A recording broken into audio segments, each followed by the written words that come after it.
capítulo 2, chegou a hora de estudá-lo. Capítulo 2 do Apocalipse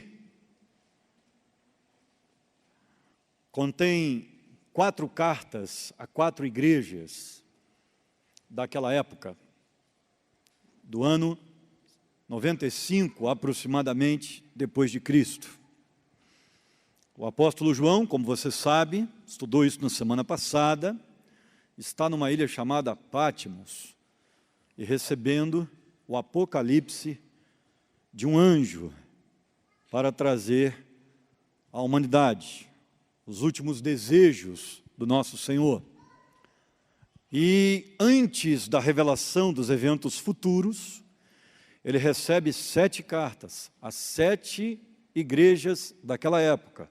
Igrejas diferentes, com perfis diferentes e com, claro, também tamanhos diferentes, situações diferentes.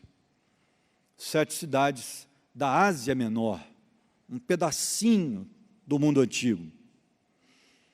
São 3 cartas também depois, de nós vamos estudar o capítulo 3. Então, totalizando 7 cartas, que são uma mensagem para as nossas igrejas de hoje também. Bem, o cenário dessas cartas é muito parecido. Cada carta dessa tem uma característica parecida com as outras 6. Essas cartas são escritas para uma cidade, em uma localização específica. Então, cada carta está num local, é para uma igreja que está num local diferente. O remetente é sempre Jesus. E ele se autodenomina com características diferentes para cada igreja, dependendo de cada uma daquele momento e naquele momento. Então, é bem interessante perceber isso também. Ele se descreve com características especiais de acordo com o contexto de cada uma das 7 igrejas. Exceto Laodiceia, que é a última carta, que era inclusive a igreja mais rica das 7, exceto Laodiceia, cada igreja dessa é elogiada por algum motivo. E o pecado também de cada igreja é ressaltado, com exceção de 2 igrejas, Esmirna e Filadélfia, que só tinham praticamente elogios. A solução para o problema de cada igreja também é ressaltada. Jesus vem com uma direção para cada uma daquelas 7 igrejas. E essas soluções também nos servem muito. O alerta para cada uma das igrejas é escutar o que o Espírito Santo diz. Inclusive, tem muita gente por aí dizendo que a Igreja Batista não dá ouvidos ao Espírito Santo, que nós não temos o Espírito Santo. Geralmente, essa informação é dada por pessoas que não conhecem os batistas brasileiros, que ouviram falar de uma geração que foi muito fria e que não dava ouvidos ao Espírito Santo.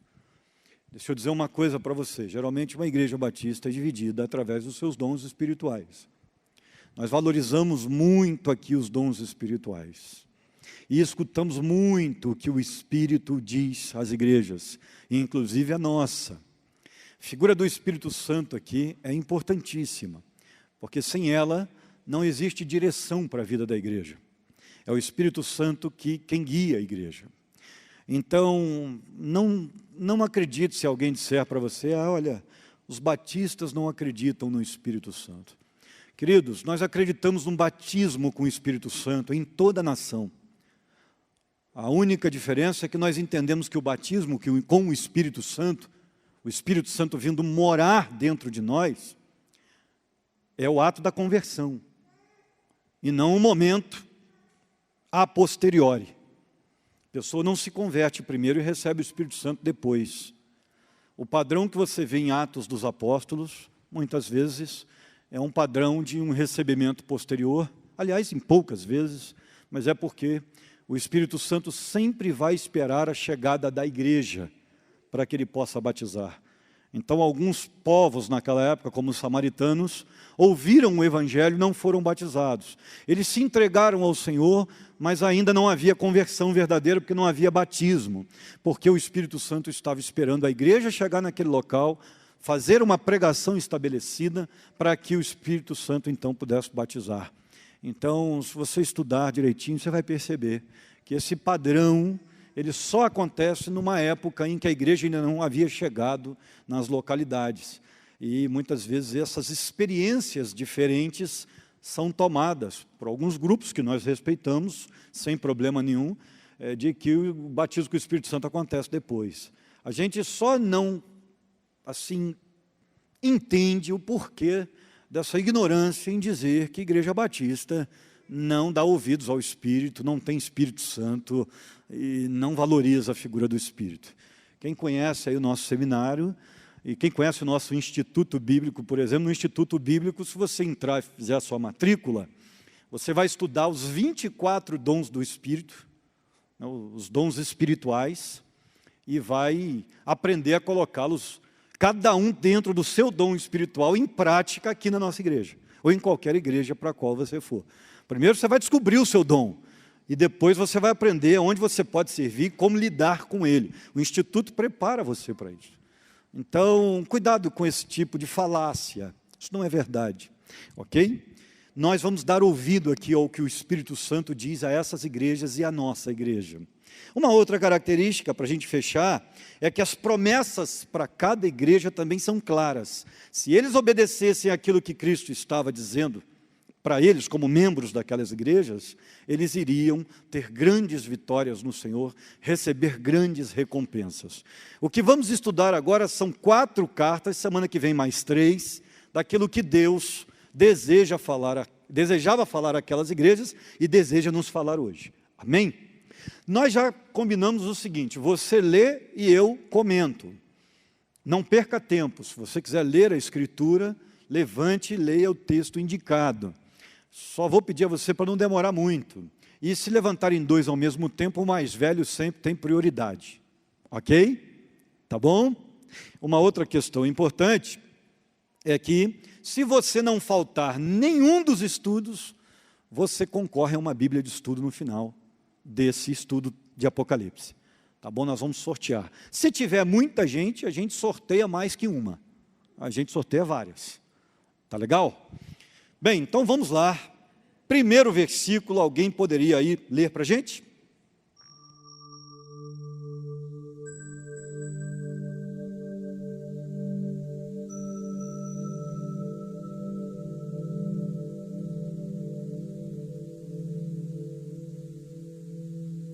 É importante, queridos, nós estudarmos essas cartas. Elas nos ajudam no exame quanto à nossa própria igreja. Em alguns momentos você vai perceber assim, parece que Jesus está falando lá para Esmirna, mas na verdade está falando para a gente. A gente tem a mesma dificuldade aí, ó. Preciso vigiar minha vida nesse negócio. Então elas são importantes para esse exame no que diz respeito à igreja, como igreja local. Mas elas também são importantes porque nós, particularmente, também somos igreja. No singular, você, pessoa, você é a igreja de Cristo. Cristo habita em você. Então, algumas mensagens também vão mexer diretamente com você nesse dia de hoje e na semana que vem. E é interessante também, em terceiro lugar, que essas cartas são chamados ao arrependimento. E isso é uma coisa da qual precisamos sempre. Sempre sermos chamados a uma transformação radical, a uma mudança. Éfeso era uma cidade grande, próspera, muito parecida com São José dos Campos. Uma cidade que era um eixo comercial, um centro comercial da Ásia Menor. Era a maior cidade da Ásia Menor. Era uma cidade poderosa, suas mercadorias saíam dali para o mundo inteiro. E Éfeso ficava num eixo, uma junção de 4 grandes estradas, ou seja, Éfeso tinha uma localização privilegiada. Tinha uma estrada que cortava a cidade com 21 metros de largura, o que era algo colossal para aquela época. E essa estrada tinha colunas de fora a fora, ladeando a estrada até o porto da cidade. Então era uma cidade portuária. A cidade chegou a ter 1 milhão de habitantes, o que para aquela época era um negócio extraordinário. Tinha um teatro, só o teatro da cidade comportava 24 mil pessoas. Nós não estamos falando de uma cidadela. E Éfeso também era uma cidade livre. Por que livre? Porque ela tinha uma própria prefeitura que coletava imposto e que gastava na cidade e mandava uma parte para Roma. Ela ganhou essa liberdade, tamanha era a sua fidelidade ao Império Romano. Éfeso era uma espécie de queridinha do Império Romano da época. Então, ali não havia opressão romana em Éfeso. Havia liberdade naquela cidade. Havia tranquilidade. Versículo de número 2.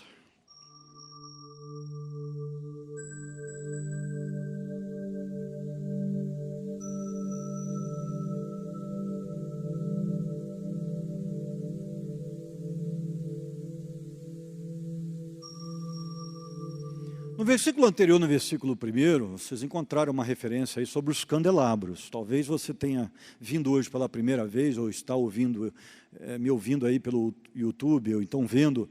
Você disse, mas não comentou os candelabros. É porque isso já foi comentado no capítulo anterior, tá bom? Então, por isso, nós vamos deixar tudo gravadinho para você pegar a série inteira. Aquilo que nós já explicamos, a gente vai evitar explicar de novo, para a gente não cair aqui, né, na prolixidade. Bem, o versículo de número 2 é bem interessante. Conheço as suas obras. Éfeso era uma igreja extraordinária quanto ao trabalho. Era uma igreja trabalhadora. E por isso Jesus começa a elogiando.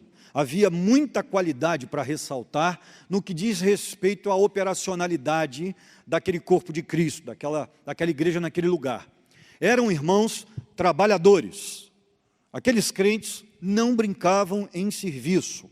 A palavra trabalho aí, o termo kopon, é trabalho em exaustão, é um trabalho até ficar extremamente exausto.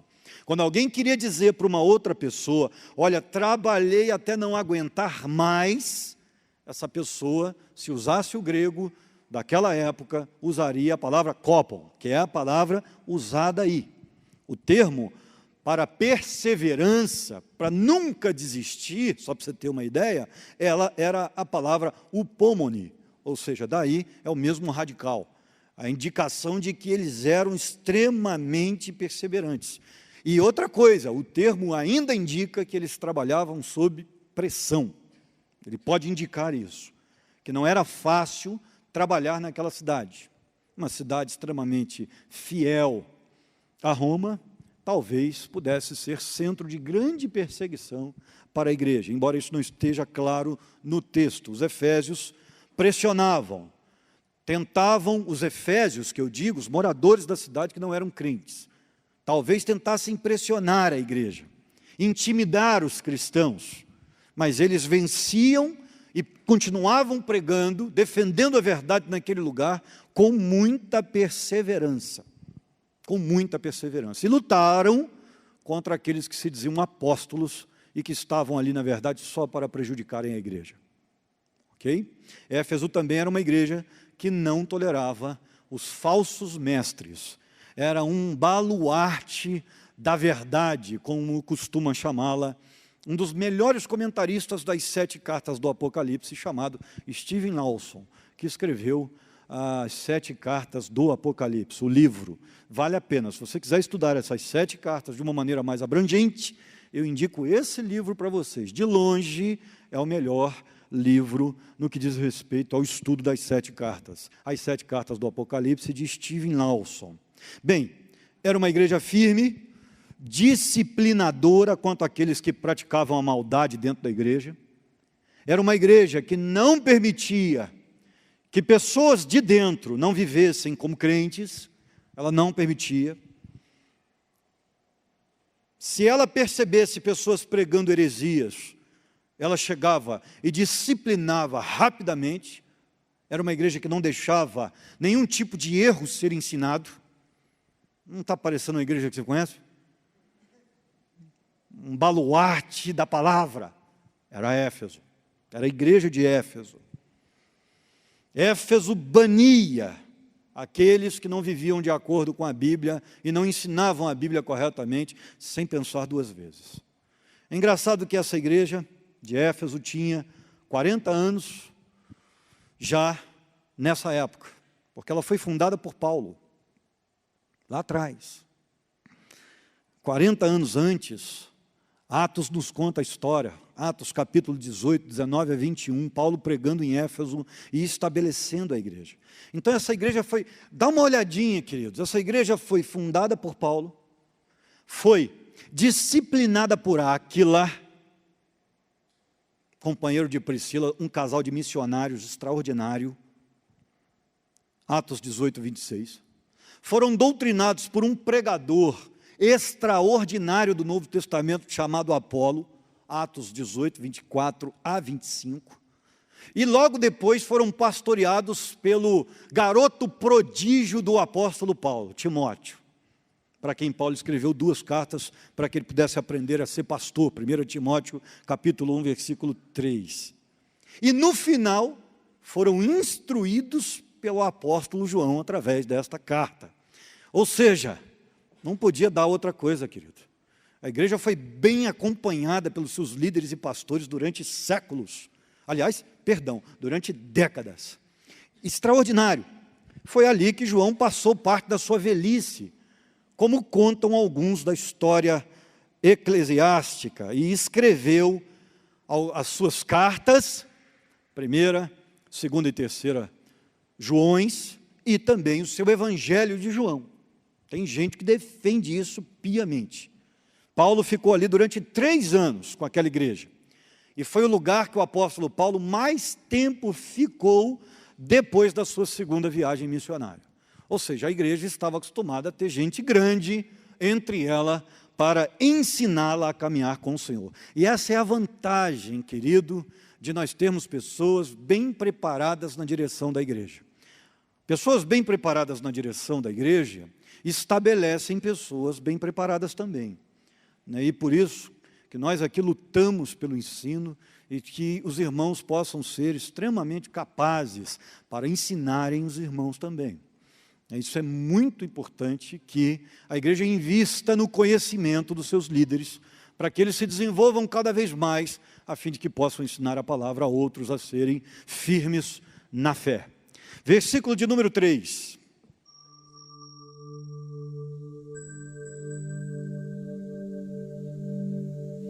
Éfeso era um centro idólatra, idolatrava o Império Romano, havia vários deuses adorados ali. Ali, por exemplo, no mundo antigo, tinha 7 maravilhas do mundo antigo. E é interessante que o templo da deusa dos Efésios, a Diana dos Efésios, também chamada de Ártemis, era uma dessas 7 maravilhas do mundo antigo. Ok? Ali ficava uma imagem dela, esculpida, na frente do templo. E essa imagem foi feita a partir de um meteorito, que veio do espaço, claro, redundância aqui, mas só para que você entenda, se você não compreende bem essa palavra. Então, um meteorito que caiu naquele local, eles usaram o meteorito e fizeram uma imagem, porque eles entenderam aquilo como um sinal dos céus, um exemplo de poder da deusa Diana dos Efésios. O templo era do tamanho de 2 campos de futebol. Tem noção? Eu tenho, porque eu joguei bola durante muito tempo da minha vida. 2 campos de futebol, formam um negócio extraordinário em termos de espaço. A atividade religiosa ali era intensa. O templo ficava aberto 24 horas por dia, com bebida à disposição e prostitutas espirituais. Tudo gratuito, para quem quisesse entrar. Era um local que sempre recebia criminosos, abrigava devassos e todos os tipos imorais daquela época. Tal templo foi construído em 365 a.C. E naquele ano em que a carta é escrita para Éfeso, ele tinha acabado de ser reformado, por conta de um incêndio que sofreu. O culto ao imperador também era grande em Éfeso. Mas outros deuses, como Eros, o deus do prazer e da luxúria, Atenas, deus da sabedoria, e Esculápio, o deus da medicina, também eram adorados ali. Aliás, é importante você perceber que ali havia vários outros deuses que eram adorados. Era naquela situação em que estava a igreja do Senhor, batalhando contra a idolatria, pregando o evangelho naquele lugar. Os crentes sofreram ali, muito provavelmente, grande perseguição. Eram zombados. Paulo chegou a dizer que combateu animais ferozes em Éfeso, se referindo a pessoas. 1 Coríntios 15, 32. Qual pastor que nunca enfrentou gente assim? Mas aquele pessoal ali não se abalava, continuava pregando o evangelho sem recuo, não se deixavam influenciar pelo paganismo e nem pelo mundanismo, diferente de muitas igrejas de hoje. Tinha um grande sofrimento, a palavra abastasas, essa palavra usada aí para sofrimento, o sofrimento dos efésios, traz uma ideia de provação, alguém que foi colocado à prova. Isso pode indicar que os perseguidores daquela época provavam os crentes com várias artimanhas, com várias estratégias, para que eles caíssem. Versículo de número 4.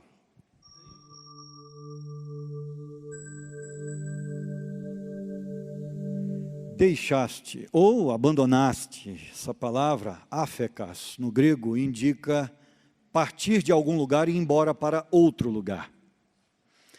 Então nós temos aí uma ideia muito interessante. A mesma palavra é usada na Bíblia para divórcio, só para você ter uma ideia. A ideia aí é que eles se divorciaram do primeiro amor. O que é o primeiro amor? Eu sei que hoje nós temos vários novos convertidos da igreja aqui, até porque tenho feito discipulado com alguns de vocês. Olha, primeiro amor é aquele amor que você tem quando você se converte. Tudo é novo para você, você está disposto a fazer tudo, você está disposto a servir ao Senhor, em obedecê-lo. Se tem alguma coisa que você descobre que é pecado, você abandona. Sua disposição está, 100%, a bateria está carregadíssima.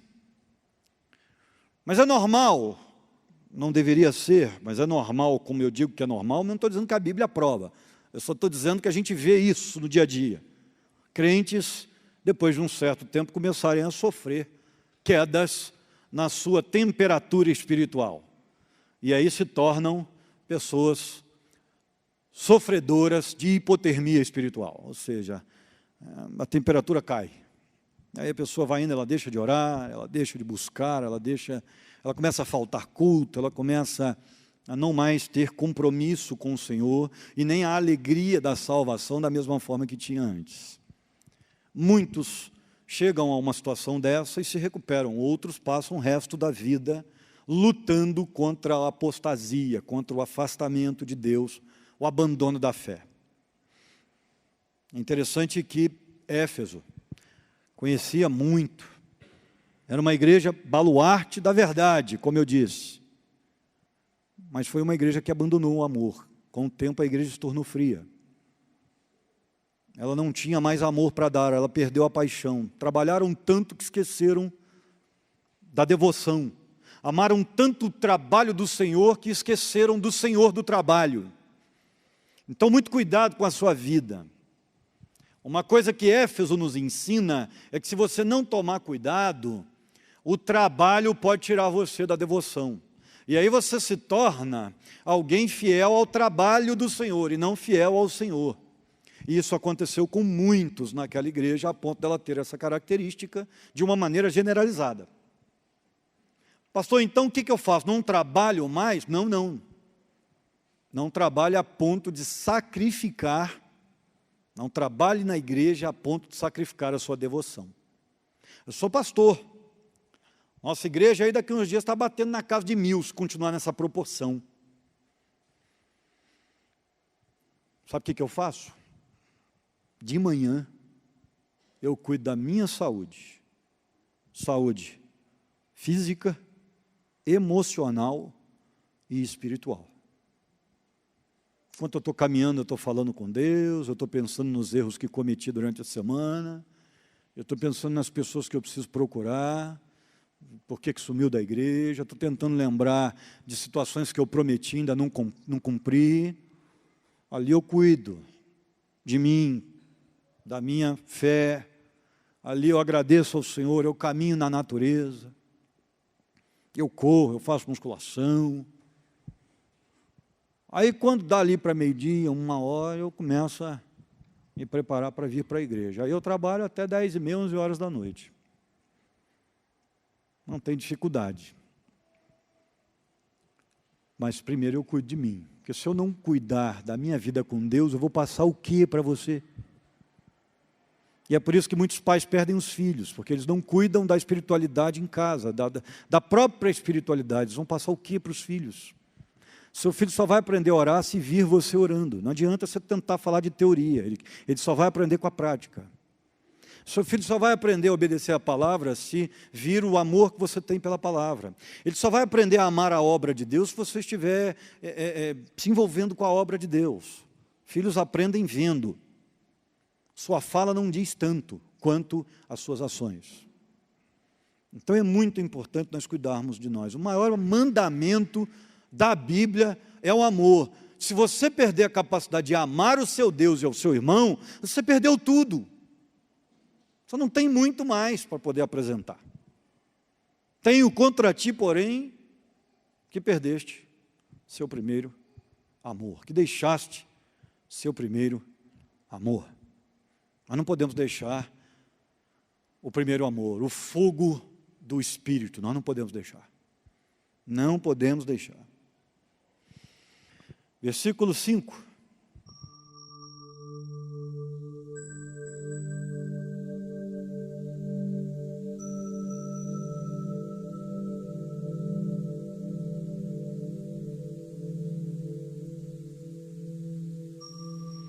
Arrependimento significa, na Bíblia, mudança de direção. Significa que você que estava andando numa direção, agora precisa andar em outra. Ou seja, isso indica mudança de atitude. Se você quiser ser diferente, não adianta fazer sempre as mesmas coisas, você vai continuar sempre o mesmo. Então, para ser diferente, você tem que mudar a atitude, você tem que mudar a maneira de pensar e a atitude. Por isso que Paulo vai falar em Romanos 12, da renovação da mente, para que haja mudança de vida. Então, onde você caiu? Essa é a mensagem. Dá uma olhadinha para onde você caiu. Veja lá, o que você passou a fazer diferente. Como é que era a sua vida antes de uma fé forte? E agora? Então veja exatamente onde isso começou a acontecer. O que você mudou na sua vida? O que você permitiu na sua vida que viesse a acabar com o seu primeiro amor? Então volta lá e refaz tudo. Volta lá e começa a praticar as mesmas obras que você praticava quando você ainda tinha primeiro amor. Porque dessa forma você resolve o problema, você conserta a situação. Arrependa-se e pratique as obras que praticava no princípio. Se não se arrepender, virei a você e tirarei o seu candelabro do lugar dele. Virei a você, ou seja, uma referência clara sobre a volta de Jesus pessoal, na vida daquelas pessoas. Elas iriam morrer, como todo mundo vai morrer, mas iriam morrer naquela situação, iriam se encontrar com Jesus, sem amor, e aí haveria um julgamento severo. Olha que situação. Só que antes da morte, aquela igreja iria perder a condição de iluminar o mundo com a luz de Cristo. Porque tirarei o seu candelabro, a sua luz, o suporte da luz. Vocês vão deixar de iluminar. Vocês vão perder a luz de vocês. E é por isso que eu sempre digo aqui para a nossa amada igreja de Taubaté: se nós não tivermos amor, nós não temos nada. Não adianta conhecer a verdade e não vivê-la. Seríamos hipócritas.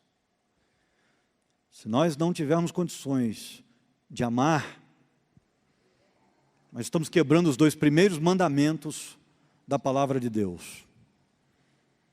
O que adianta ter uma igreja com essa estrutura, com todo esse conhecimento, seu irmão senta do lado, nem bom dia você dá.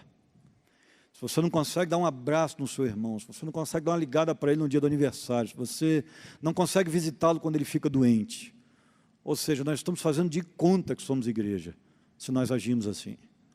Por isso que o amor tem que ser demonstrado.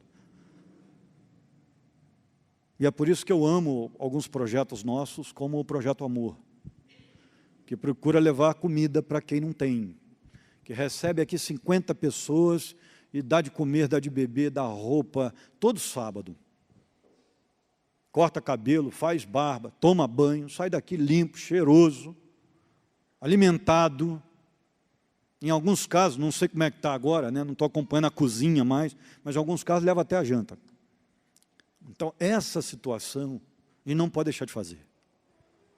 E a nossa maior dificuldade nesta igreja é conseguir gente para o Projeto Amor. Porque são poucas as pessoas que querem ter contato, ajudando gente que não cheira bem, gente bêbada. Isso é uma situação, infelizmente, lastimável, falta do amor. A Bíblia vai dizer claramente que o amor de muitos vai se esfriar à medida em que o fim dos tempos vai se aproximando. E eu sempre digo isso para vocês: vai se cumprir a profecia, mas ela não precisa se cumprir na minha vida e nem na sua. Amém, meu irmão? Versículo de número 6.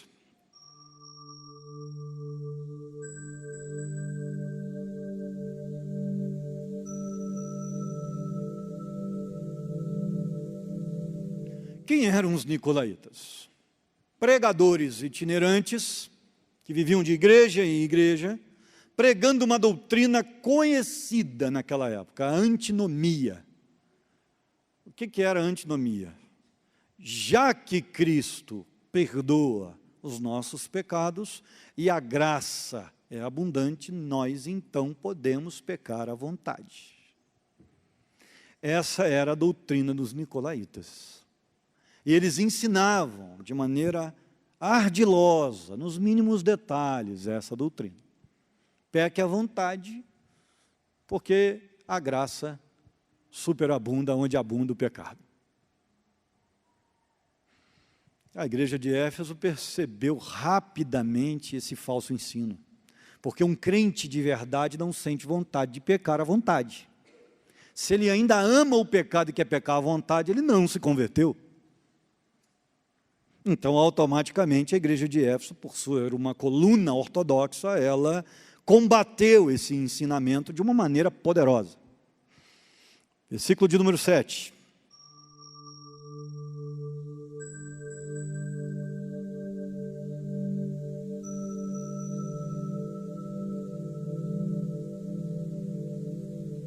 A referência à árvore da vida é uma referência à vida eterna. É uma referência ao Éden. Antes do homem pecar, ele tinha acesso à árvore da vida eterna, para viver para sempre. Só que depois que ele peca, essa árvore é removida do paraíso, da terra, porque o homem não mais poderia comer dela, sendo pecador. É uma realidade aí que é prometida a salvação àquele que dá ouvido ao que o Espírito diz às igrejas e vence a si mesmo, vence a sua vontade de perder o amor e permanece fiel. Salvação é garantida àquele que se submete à vontade do Espírito Santo. Isso é salvação, garantida. Ao vencedor, é uma clara referência ao cristão que não abandona a fé, mas que vence, ele chega até o final da corrida, uma referência muito provavelmente às Olimpíadas daquela época, que já indicavam grandes honras aos vencedores. Aliás, essa ideia das Olimpíadas São várias as figuras de linguagens importadas do mundo olímpico para a Bíblia, inclusive no Apocalipse. Paulo faz uso, até mesmo Jesus faz uso. Bem, saímos da carta de Éfeso agora e vamos para a carta, aí a segunda carta. Você deve estar dizendo, meu Deus, agora que acabamos a primeira. Eu também estou dizendo a mesma coisa, né? Mas vamos lá, vamos firme. Olha o versículo 8, começa a carta agora à igreja de Esmirna.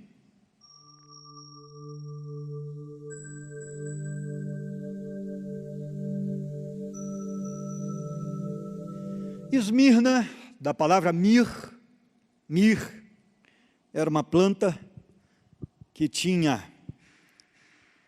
uma fragrância extraordinária, cheirosa, que dava um perfume. A casquinha do caule da planta era muitas vezes esmagado para dar um belo perfume.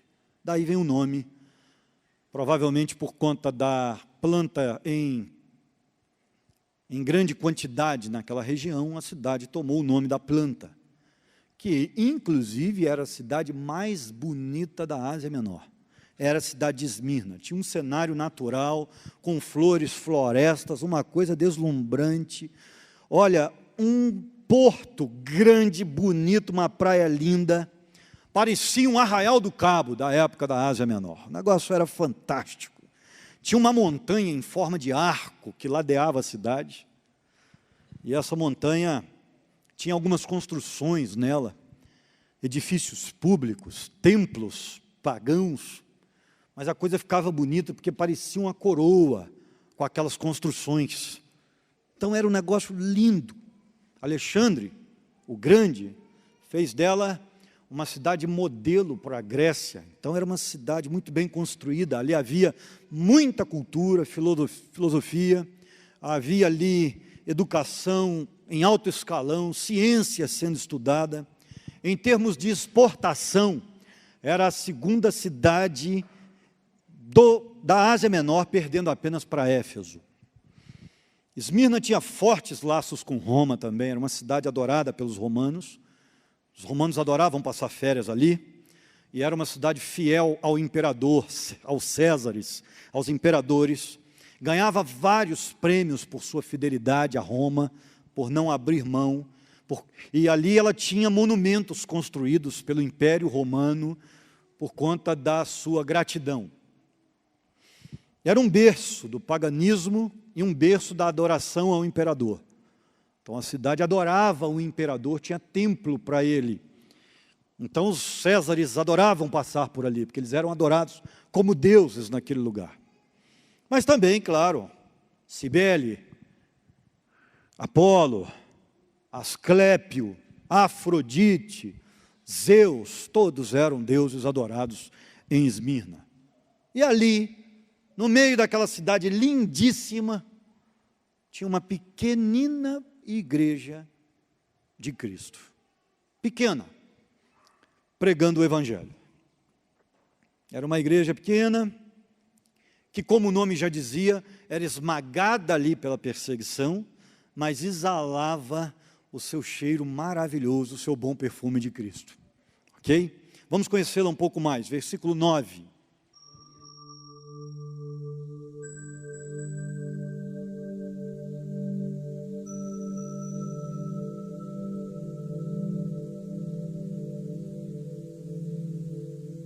Ok, João usa uma palavra aí, conheço, que no grego indica um conheço com extraordinária experiência, alguém que está muito certo do que diz, baseado na sua perícia, na sua capacidade de saber por experiência. Então Jesus está dizendo aí, eu conheço, sei exatamente o que vocês estão passando e o tamanho da sua pobreza. Era uma igreja pobre, era uma igreja pequena e não tinha recursos.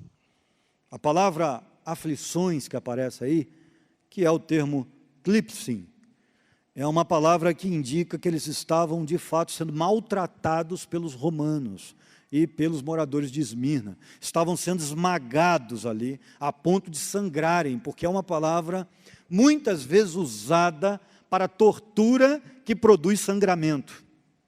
Então olha o que essa igrejinha estava passando. E isso nos mostra uma coisa interessante, querido. Não importa o tamanho da igreja, o que importa é a sua fidelidade.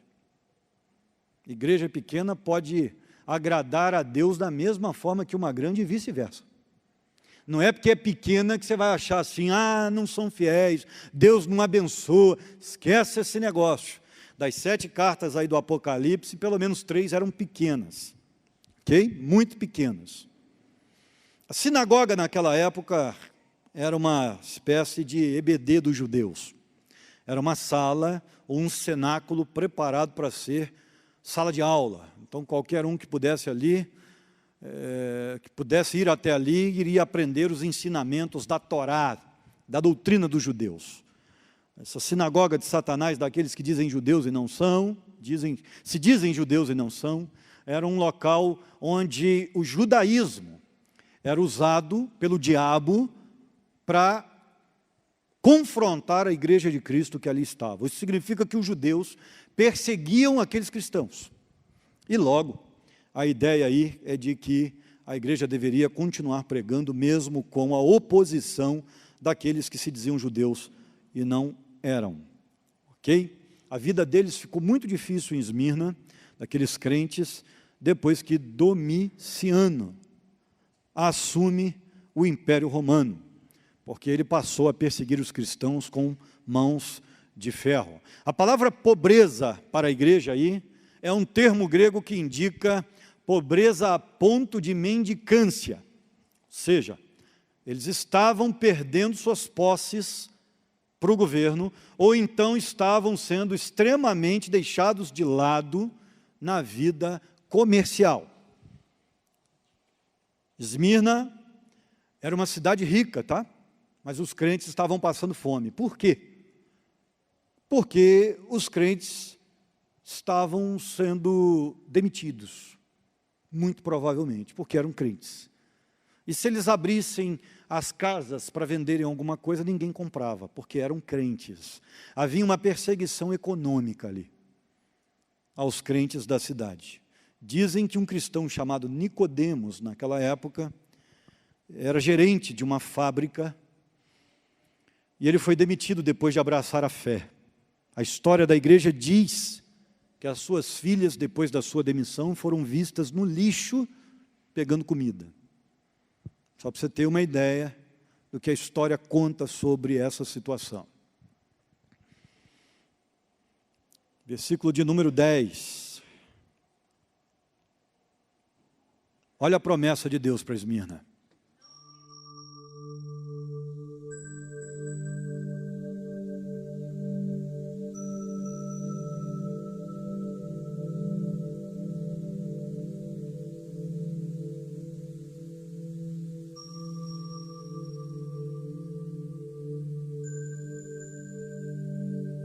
Ou seja, além daqueles crentes serem perseguidos política, religiosa e economicamente, em Esmirna também havia perseguição física.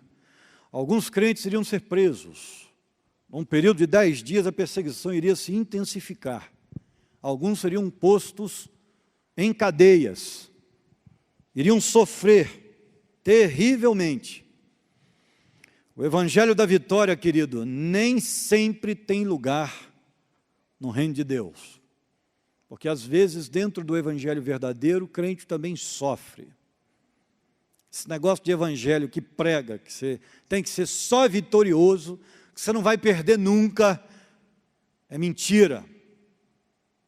Porque o evangelho da verdade indica um Cristo sôfrego e crentes fiéis padecendo. Isso faz parte.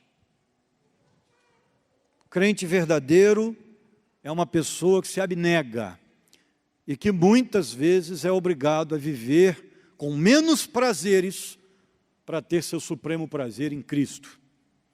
A igreja, por permanecer fiel, iria ter gente sendo presa. Essa teologia da prosperidade não tem lugar no Evangelho de Cristo. Uma teologia que você não pode nem ficar doente, porque senão você está em pecado. Ser preso, então, chegar à beira da morte, na cadeia, é o que então? E lembrando que nós não estamos falando aqui, querido, das prisões brasileiras, não, que tem comida. tem água, tem luz. E que até uns dias atrás, tinha até carregador e celular. Não estou falando dessa prisão, não. Onde o preso escolhe o que ele vai comer. Que faz greve de fome. Não. O Império Romano não dava comida para preso. Se a família não levasse, se os amigos não levassem, ele morria de fome dentro da cadeia. Tinha comida. Não tinha condições sanitárias para ele viver. Ele tinha que se virar com os dejetos deles dentro da cadeia. Olha isso. Aquilo ali, muitos morriam de fome naquilo ali. Muitos morriam com doenças, com pestilências. E outros acabavam no Coliseu. Sabe o que é o Coliseu, né? O Coliseu era um estádio onde no meio havia um espaço com areia, com terra, de diversão para os romanos, em Roma.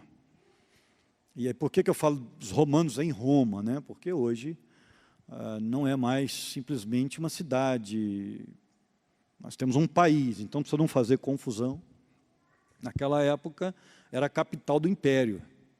Então, muitos presos eram lançados no Coliseu, depois eles soltavam os leões. E aquilo servia de espetáculo para a plateia, que torcia sempre pelo leão. Quem já viu o filme Gladiador, sabe do que eu estou falando. Jesus diz, alguns vão colocá-los na prisão para prová-los. O texto é muito claro. Olha o tamanho da provação. Os romanos muitas vezes faziam isso para forçar o cara a desistir de Jesus. Muitos desistiam da fé, mas depois voltavam e encontravam uma igreja severa que muitas vezes não os recebia, por conta da sua apostasia. Então isso criava uma série de problemas. Mas seja fiel até a morte, indica que alguns poderiam morrer, mas que eles não deveriam desistir da fé em Cristo. Irmão, muitas vezes custa caro servir ao Senhor. Não se esqueça disso. Se você tem levado um evangelho fácil demais, comece a se perguntar se de fato é evangelho aquilo que você está vivendo, independente da sua denominação. Tem gente aqui dentro da nossa igreja que não leva evangelho a coisa nenhuma, que não vive evangelho coisa nenhuma, está aqui nesta terra a passeio. Tem um evangelho extraordinariamente confortável. Evangelho confortável não é evangelho.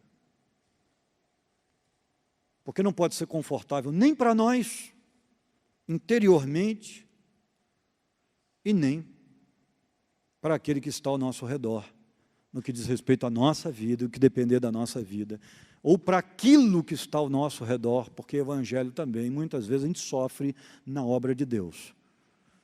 Então, eu quero até aproveitar que isso vai para um canal de YouTube, muito importante que você que é pastor, você não desista da fé por conta dessas dificuldades que você enfrenta na sua igreja. Porque ser pastor nos dias de hoje é um grande desafio. Mas não abandone por conta dos sofrimentos. Seja fiel até a morte, se for o caso, mas não abandone, porque Ele não nos deixou antes de enfrentar a cruz. Não se esqueça disso. Muitas vezes vai custar caro servir ao Senhor. Versículo de número 11, para a gente terminar essa etapa.